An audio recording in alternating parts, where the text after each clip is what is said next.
Hello ndabaramukije bakunzi mwaba mudukurikirana kuri YouTube channel yacu Ibintu n'ibindi. Amahoro y'Imana yo mwijuru ashishikare kubana namwe umumwe wese bivanye n'aherereye. Belly-Blaise mbabazi ni wamumenyesha makuru wanyu nama ndabatorokandiza amakuru atandukanye. Ndabahaye ikaze rero murano makuru yo kuri no munsi aho twashoboye kubatorokandiza amakuru meza cyane kuwahoze ari umukuru w'igihugu cya Zimbabwe Robert MUGABE. Utaragira subscribe canke sabone kuri YouTube channel yacu Ibintu n'ibindi, ndagutumiriye gufyonda kuri subscribe canke sabone, bongera ucufyonda kugakengeri kari iburyo kugira ngo igihe cyose dushizeko amakuru uziwame uyaronka mu bambere.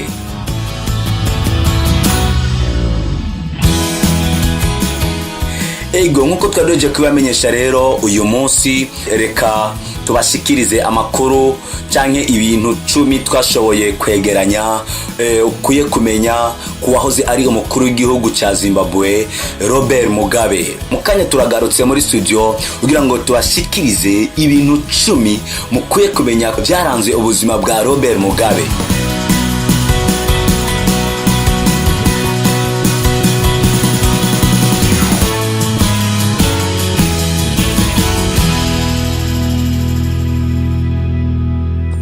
Robert MUGABE yahoze ari umukuru w'igihugu cya Zimbabwe, aho bizwi yuko ari umukuru w'igihugu yashoboye gusezera isi afise imyaka myinshi cyane, kandi akaba ari mu bakuru b'ibihugu bashoboye gutwara imyaka myinshi cyane ibihugu baba barongoye. Mu gihe dusanzwe tuzi ko ibihugu bitandukanye ushobora gusanga umukuru w'igihugu afise ibiringo kanaka ashobora gutwara ari kimwe canke bibiri, ivyo bikaba ntarengwa, yarengeje bigashobora kuba bitatu.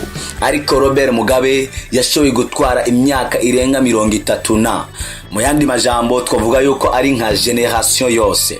Ikintu cya mbere twashobora kubamenyesha ku buzima bwa Robert MUGABE n'amavuko yiwe. Robert MUGABE yavutse itariki 21 Ruhuhuma umwaka 1924, akaba yapfuye ari umutama w'imyaka 95 itariki 6 Nyakanga 2019. Izina ryiwe ry'ukuri ni Robert Gabriel MUGABE. Se yitwa Gabriel MUGABE kandi yari umwubatsi ajejwe gusakara amazu abo bita mu Gifaransa Charpentier. Nyina nawe akaba yitwa Bona MUGABE, nawe akaba yarasanze ari umwigisha. Robert MUGABE nabo bavukana batatu bagize amahigo yo kuregwa na mama wabo gusa, kuko igihe yari akiri muto se yagiye gukorera mu gihugu cya Afrika y'Epfo agiye guca amafaranga. Kuva agiye ntiyigeze asubira kugaruka mu rugo kuraba umuryango wiwe. MUGABE yari umunyepolitike kandi yarafashije mu guhabuza igihugu cya Zimbabwe. Yarabaye umushikiranganji wa mbere mu mwaka w'1980 gushika mu 1987, naho yahavuye aba umukuru w'ico gihugu kuva mu mwaka w'1987 gushika mu mwaka w'2017. Ikigira kabiri mushobora kumenya ku buzima bwa Robert MUGABE nuko yavutse Zimbabwe igikandamizwa n'igihugu cy'Ubwongereza. Mu yandi majambo Zimbabwe yari mu bukoroni bw'igihugu cy'Ubwongereza. Robert Gabriel MUGABE yavukiye ahitwa Kutama mu gihe Zimbabwe cyari kikicitwa Rhodesia du Sud. Ico gihe hari haheze amezi make igihugu ciwe kigiye mu bukoroni bw'Ubwongereza. Abantu bo mu gisagara ciwe bari baruhijwe n'amategeko mashasha, kandi nta burenganzira bwo kwiga amashuri menshi bari bagifise, mbere no kuronka akazi ntibyaborohera. Ariko naho benshi muri ico gihugu batari barekuriwe gushika mu mashuri yisumbuye, MUGABE yarashoboye kuronka ibakwe ryo kwiga amashuri menshi kandi meza. Ivyo byaciye bituma MUGABE atandukanywa n'abene gihugu bo muri Zimbabwe bivanye n'ibakwe yari yagiriwe ryo gushika mu mashuri abandi batashikamwo. Ikigira gatatu, Patiri Oheya yarahinduye ubuzima bwa Robert MUGABE. Robert Mugabe yize ku ishure ry'abajesuite ryari rifise umuyobozi yitwa Patiri Ohea. Uwo mupatiri yigishije Mugabe ko abantu bose bategerezwa gufatwa kumwe kandi bakigishwa ku buryo bashobora gushira ahabona ivyo bashoboye. Abigisha ba Mugabe bamufata nk'udasanzwe kuko bamwita umuhungu aciye ubwenge. Ibintu Patiri Ohea yigisha abanyeshuri biwe Mugabe we yavyumva kabiri kuko vyatumye nawe aba umwigisha, aho yashoboye kwigisha mu mashure atari make yo mu gihugu ciwe. Mugabe yabandanirije amashure yiwe muri kaminuza yitwa Fort Hare yo muri Afrika y'Epfo, aho yaronkeye urupapuro rw'umutsindo mu gisata cy'ibyakahise n'icongereza mu mwaka w'1951. Ico gihe Mugabe yaciye asubira mu gisagara yavukiyemwo kubandanya kwigisha. Mu mwaka w'1953 yararonse urundi rupapuro rw'umutsindo rwa kaminuza mu gisata cyo kwigisha. Ikigira kandi mwoshobora kumenya ku buzima bwa Robert Gabriel Mugabe nuko umugore wiwe wa mbere bahuriye muri Ghana.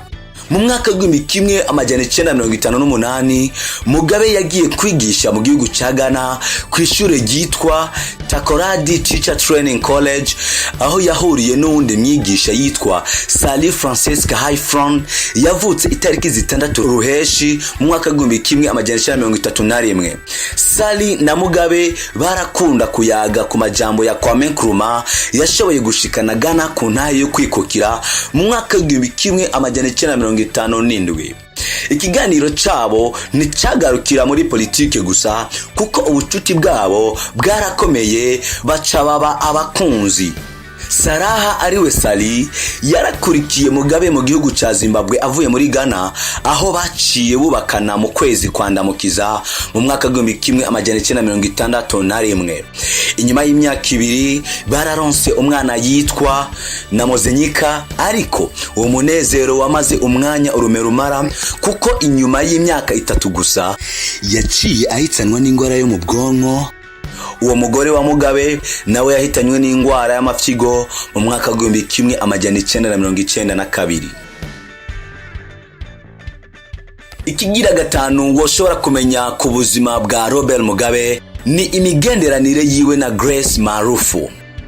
Naho Mugabe yari yubakanye na Highfront, yatanguye kugiranira imigenderanire n'umunyamabanga wiwe Grace Marufu mu mwaka w'1987 umugore wiwe Highfront akiriho. Ico gihe Grace yari afise imyaka 41 kandi yari yubakanye na Stanley Goreraza.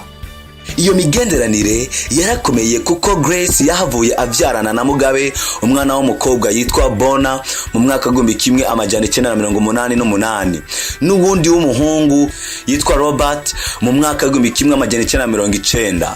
Now Highfront yarabizi niyigeze abishira hejuru kuko vyagumye ari banga ryiwe, nkuko mwishwa wa Highfront yitwa Patricia Bekele abimenyesha.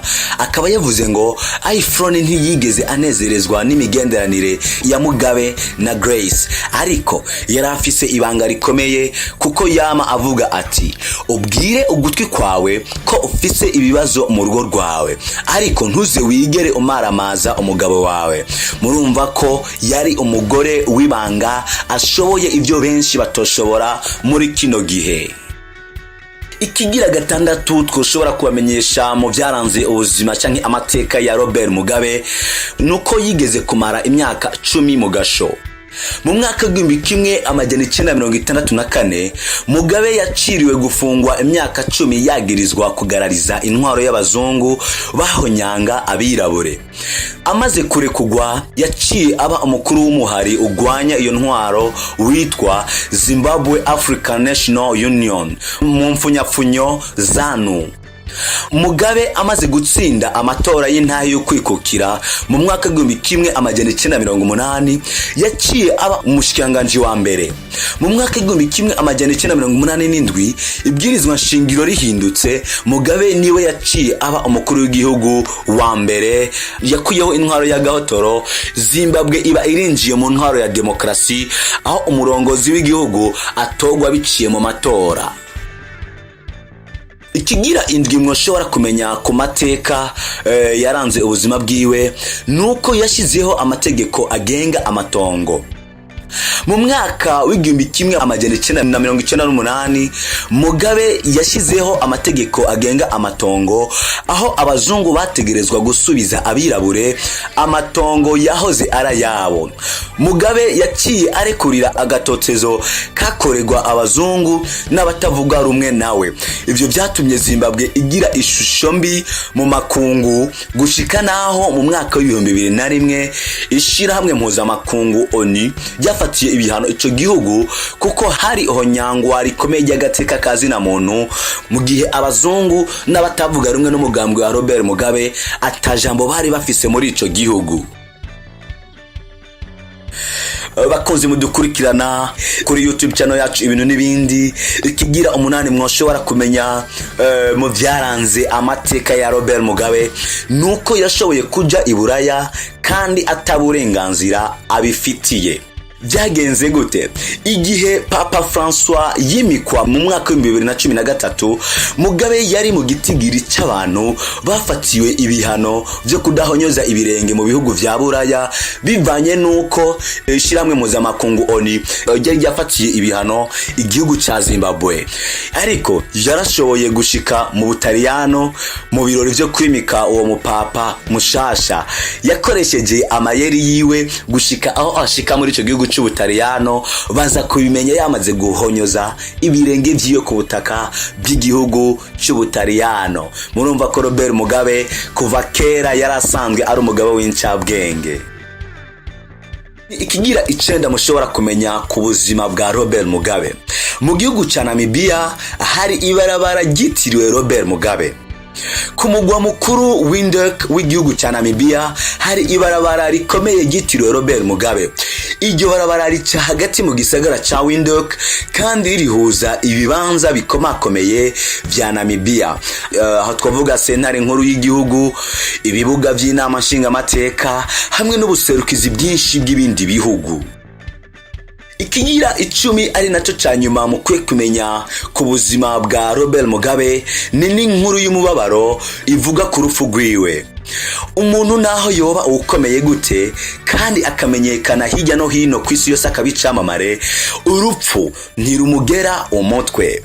Uwo mutama Robert Mugabe yapfuye ku igenekerezo rya 6 Nyakanga 2019 nkuko twabibabwiye mu ntango, afise imyaka 95. Inyuma yaho yari agwariye mu gihugu ca Singapore, igihugu yajyanywemo kenshi kwivuza kuva mu kwezi kwa Ndamukiza 2019. Bakunzi mwariko muradukurikirana kuri YouTube channel yacu Ibintu n'ibindi.